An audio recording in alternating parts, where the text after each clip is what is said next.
In Predictably Irrational, The Hidden Forces That Shape Our Decisions, Ariely dismantles the illusion that we make decisions based on reason and logic.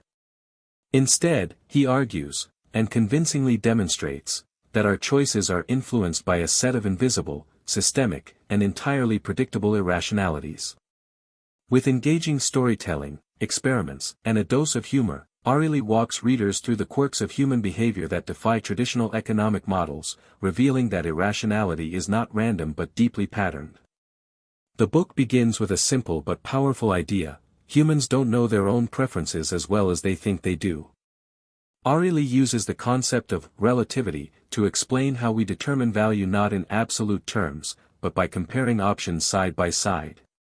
For example, we might choose a more expensive dinner set simply because it's placed next to a ridiculously overpriced one.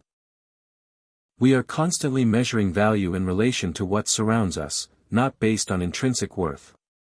One of Ariely's key insights is how free distorts our judgment. In one experiment, people overwhelmingly chose a free item over a better deal that cost only a penny. The word free, he explains, has an almost magical power.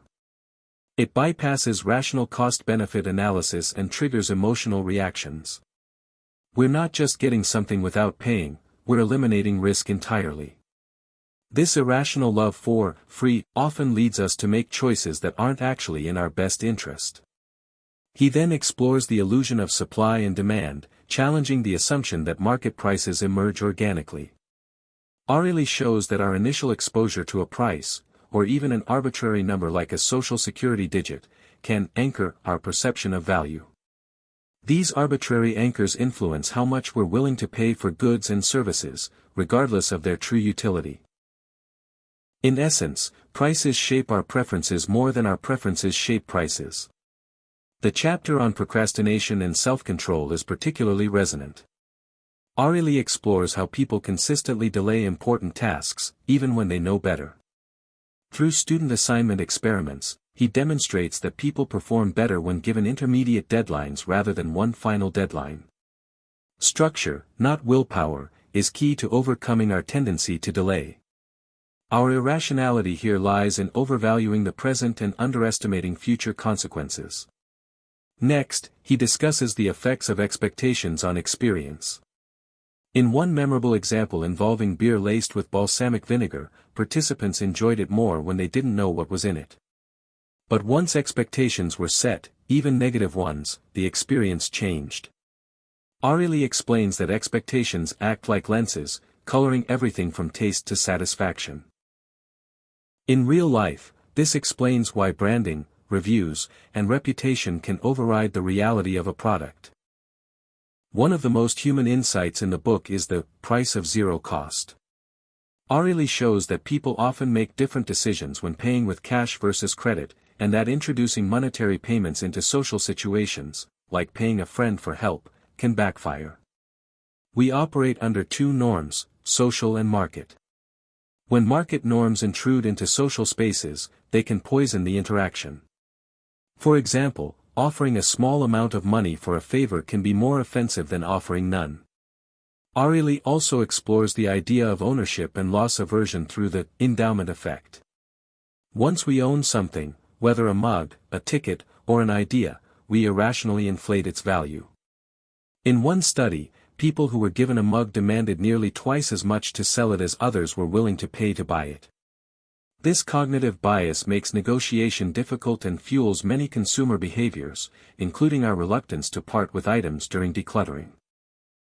In another chapter, he explores the power of norms and dishonesty. We tend to cheat just enough to benefit without damaging our self-image. But our behavior changes dramatically when we see someone else cheat, especially if that person is part of our in-group. This leads to the insight that dishonesty is not purely internal but highly social. Environmental cues, peer behavior, and cultural tone set the boundary for what we consider acceptable cheating. Ariely devotes a chapter to the irrationality of arousal and emotional states. In an eye-opening set of experiments, he had participants answer moral and sexual questions while aroused and while not. The results were stark. People made vastly different ethical and risk-related judgments depending on their emotional state. The conclusion is both sobering and useful. We often don't know how we'll behave in emotional situations until we're in them, and our rational mind overestimates its influence. The book also addresses the problem of overvaluing effort and labor, particularly when it comes to what we build or create ourselves. This ties into the IKEA effect, where people disproportionately value what they've assembled, even if it's imperfect. Ariely links this bias to how we approach creative work, business projects, and even personal relationships, suggesting that sometimes we cling to bad ideas simply because we've invested effort into them. In a brilliant segment on high-stakes economic irrationality, Ariely explores how huge rewards, bonuses, jackpots, promotions, can actually impair performance. When the stakes are high, anxiety increases, and decision-making worsens. This undermines the assumption that more incentive always means better performance. His findings challenge the foundations of executive compensation and performance management across industries. As the book unfolds, Ariely shifts toward broader systemic implications. He examines how institutions can design environments to accommodate human irrationality instead of ignoring it. Whether it's saving for retirement, making healthier choices, or encouraging honest behavior, the solution often lies not in education but in smart design, changing defaults, timing, and presentation to nudge better decisions.